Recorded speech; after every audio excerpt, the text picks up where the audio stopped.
Warning, this video may contain content that may not be suitable for children or anyone else that is easily offended. Strong language, graphic content, nudity, bad jokes, and a possible idiot, aka myself, may be featured in the following clip. Viewer discretion is advised. And I'm not responsible for any damages that you receive watching this video.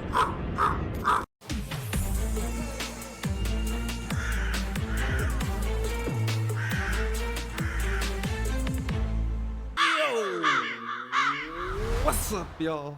It's Zems, and welcome to another reaction video. Today we're gonna react to Mind of a Criminal's when the killer is the first to arrive at the murder scene. Again, this video is by Mind of a Criminal, so if you haven't already, make sure you swoop down the description box. Click on the link, go watch this video in its entirety. Be pausing, stopping, and talking through the whole thing. If you guys are new to the channel, my name is Zems, and welcome to the Crow's Nest. I'm not gonna lie to you, there has been many cases where the killer does arrive back on scene, or sometimes they never leave. Sometimes they're behind a little crime scene tape. Sometimes they're even giving interviews to the reporters that are on scene. Some people get like a connection to the crime scene. That's like a fantasy. It gets them aroused. Like they love it. They love being there and be like, look at all the chaos I've caused. Like it was me. You know what I mean? So it's like, it's crazy to think about. But again, hopefully I'm not talking too much. Hopefully you guys do enjoy this. This is a new content creator that I have not reacted to. If you guys have any other additional new content creators that you want me to check out, please let me know down in the comment section. But for now, let's get it. 911, where's your emergency? Hi, listen, stay there.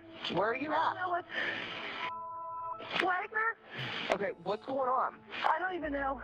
You don't know what's going on? Is he breathing? Oh my God. My husband is dead. Okay, is that your husband? My husband's freaking out, yes. And Okay. my friend. My daughter. Elizabeth, get outside. Ma'am. She's on the floor. There's blood everywhere. Oh my God, he has a gunshot wound in the back of his head. What is your name? My name is Sherry King. Sherry. You don't see a gun? No, I don't see a gun. Okay. Listen, I need you and your husband to back out of the residence and wait outside for the officers. Do you hear me? All right. In May 2017, police in the small, quiet town of Bel Air, Ohio, find a man dead in his basement. A gunshot wound to the head. When police arrive on the scene, they meet with the husband and wife that had found the deceased man. David Kinney and his wife Cherry are longtime friends of the victim, 43-year-old Brad McGarry. I can't not believe that. How long you guys been together? 8, 9 years. Oh, yeah. My kids call him Uncle. He's supposed to go to the Bahamas with us in August. Best buds, I think. Yeah, he's one of my best friends. He met him at coal mining classes years ago, and we just took him in his family. I'm trying not to freak out. I'm sorry. I can't not see that. I'm not supposed to see that, man. Once you go to the beginning, how you come about coming out here? That right there is a weed eater. Is the whole plant. Okay. The weed eater? Yes, sir. We come to the basement door and knocked. Because my daughter knocked on the front door. I told her, I said, Cisco, knock on the back door. She went up and knocked on the back door. Door was open.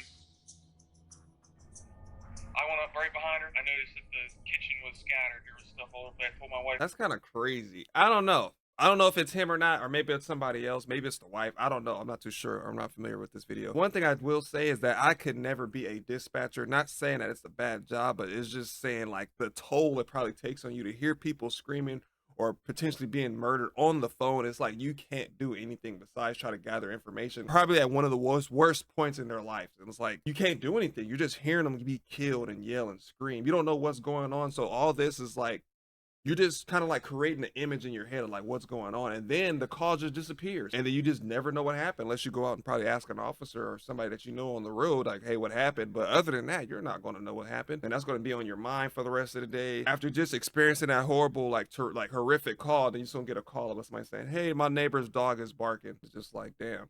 You know, after you just dealt with all of that. But one thing I did notice about this guy talking is that he was like kind of like crying and stuff, and they asked him what happened. He was like, well, I was returning the weed eater, and the next day, you know, after I returned the weed eater, my wife was going to knock on the front door. So it's like, I thought you was just crying. Like, how did you recover from crying like that quickly in order to develop a story? But I don't know. That was kind of like a red flag for me. When the police look in the basement, they find the body of Brad McGarry lying face down on the floor with a pool of blood around his head. Brad McGarry was an openly gay man in a small conservative neighborhood. His friends state that he had just ended a relationship with a man named Scotty, but they didn't know his last name. They stayed with him last night. He's the last relationship he was in. It was pulled off, and he hasn't been with anybody ever since. Who was the girl?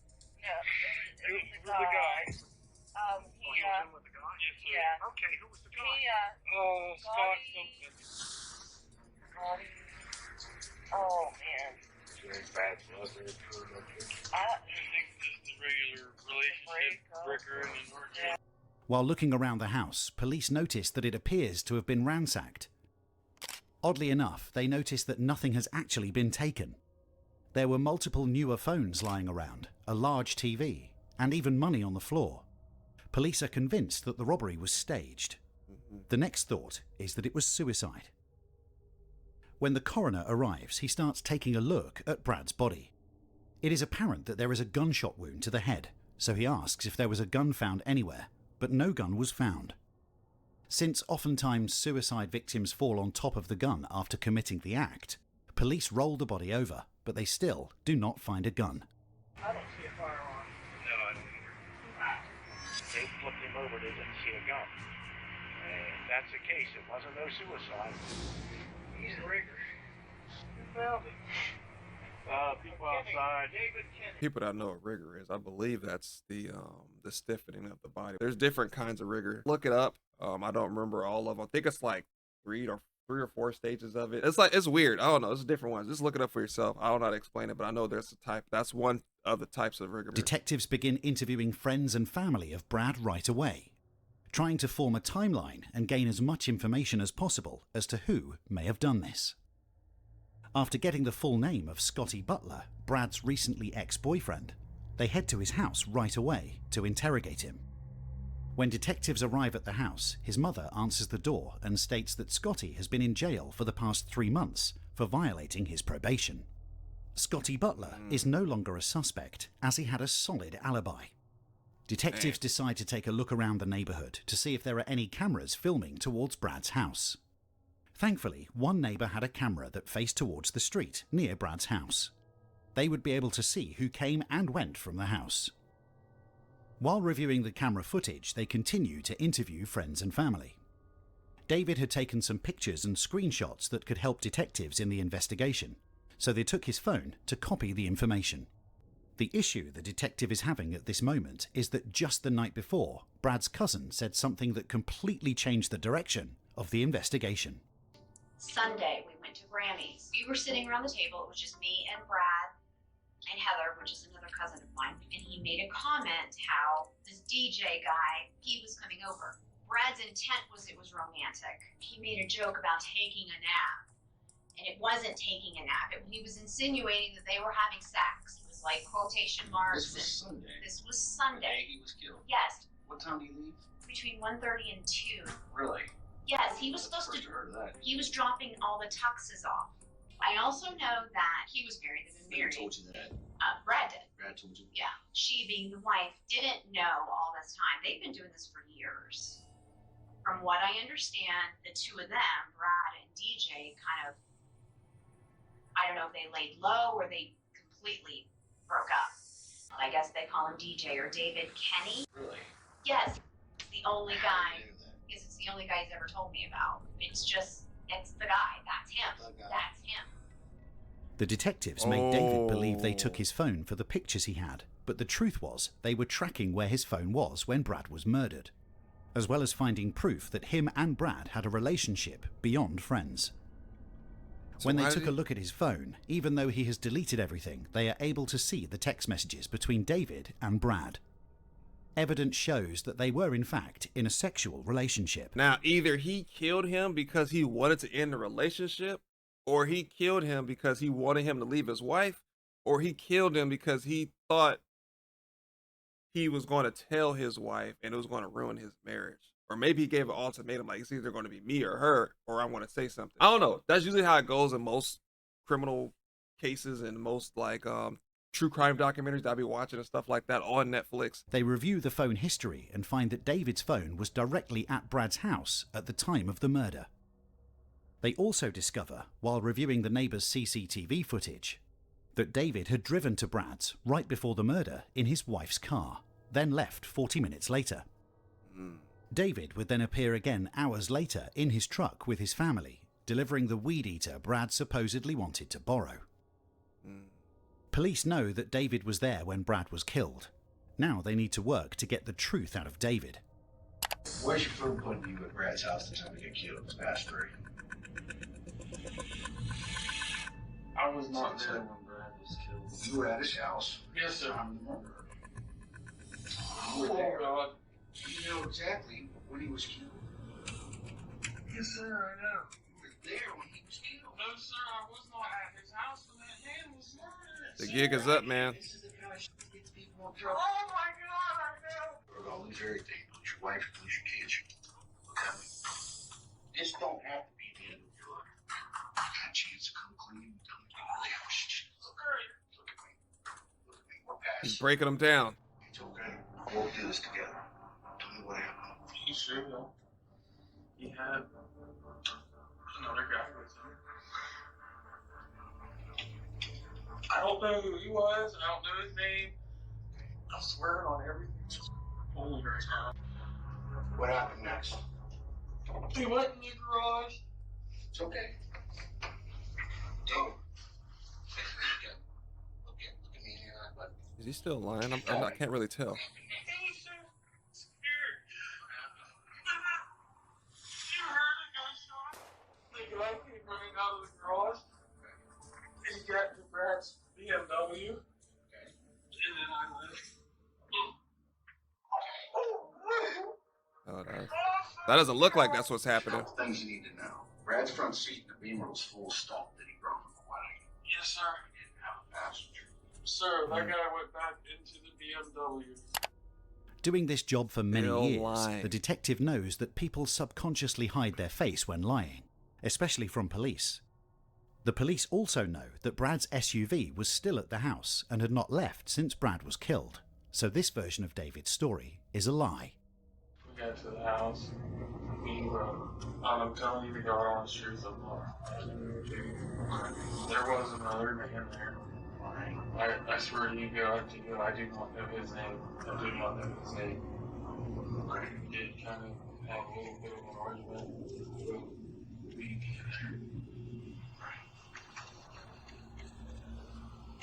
Yeah, I don't know. Yes, sir. And he was going to shoot me. But I got scared. I didn't know what to do. And then I left.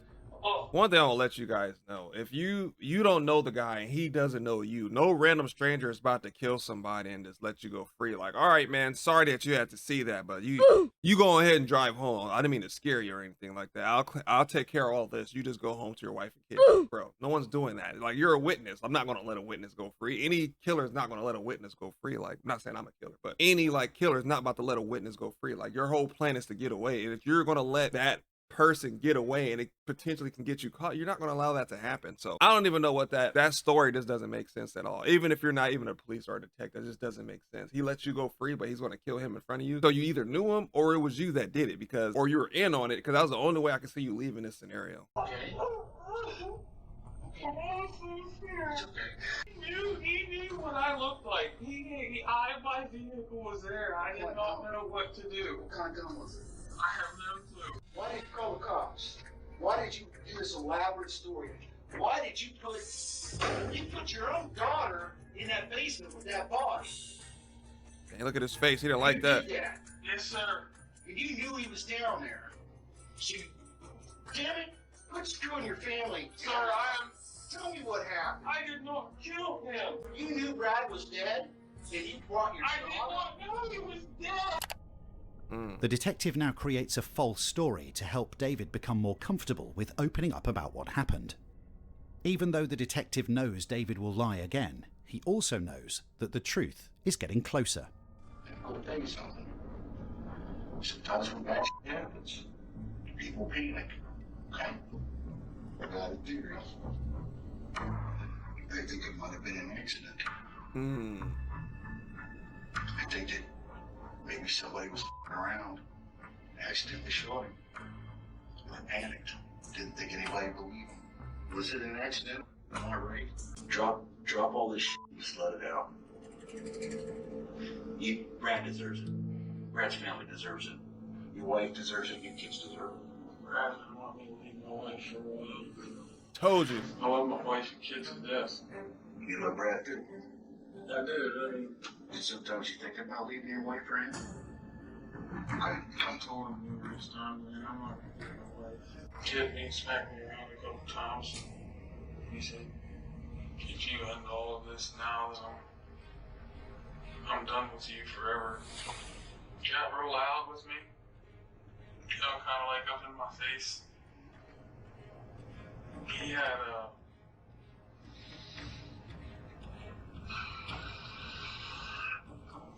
those little derringers. I don't know what that is. Cross the line, man. Stop. Look at me. Let it go. Tell me what happened next. He had it in his hand. Just kind of like waving it at me, you know what I mean? Okay. Telling me, you know, you're up, I'm tired of you, I can't believe you with my emotions this long and just to call it quits. He kept waving it at me, so I grabbed it. Okay. What happened after you grabbed it? That's a dangerous gun. I pushed him. Okay. And what happened? I saw it. Boom. After this statement, David stops talking and asks for a lawyer. And even though he says he shot Brad, he will go to court pleading not guilty. Hey. In February 2018, David was convicted of aggravated murder with a gun specification. If this man was able to do an assassin's job to someone he loved and his best friend, what could he do to his enemy or someone who opposed him? Kinney, for his part, did offer a brief apology in court, although he made neither an admission nor did he offer an explanation. I would like to apologize to my Gary family for all the hurt and pain that I put you through. I never meant for any of this to happen, and I wish I could take it all back. I know all the apologies in the world will never bring him back, but I want you to know I truly am sorry for it all. The defendant shall serve life in prison without the possibility of parole, plus 3 years He said beyond plus. life in prison. Prison records indicate that David remains incarcerated at the Belmont Correctional Institution in St. Clairsville, Ohio. Yo, that was insane, bro. You been told y'all, man. Like these videos I'll be watching where I'm mango, I'll be telling you guys to watch your circle. Just because they smile in your face doesn't mean they're your friend and all this, bro. People will do certain things if they feel like their life can be taken from them. If they feel like they're backed into a corner, you just never know what people are capable of. And this just goes to show you, it doesn't matter how long you knew them, what you gotten into them with, no matter how much you've been through, it does not matter. Obviously, don't just going around like, you know, I don't trust everybody. I don't trust anybody. But sleep with one eye open. You know, take everything with a grain of salt. You know, don't tell everybody everything. I still don't tell people everything. My family don't know everything. My friends don't know everything about me. I refuse to tell people 100% everything about me. And that's just how I roll. You know what I mean? But this video was Mind of a Criminal. If you guys enjoyed this, let me know down in the comment section if you guys want to see more content from them. Thought it was a really good video. I thought it was like short, but I also believe it had a lot to keep you interested and keep me engaged throughout the entire thing. It was like 14 minutes with me talking, probably going to be about for 17-18 minutes. This video is by Mind of a Criminal, so if you guys haven't already, make sure you swoop down the description box, click on the link and watch this in entirety, because I was pausing, stopping, and talking through the whole thing. If you guys are new to the channel, my name is Zems, and welcome to the Crow's Nest. But again, thank you guys for watching, and I'll see you guys next time. And no one told you today, I love you.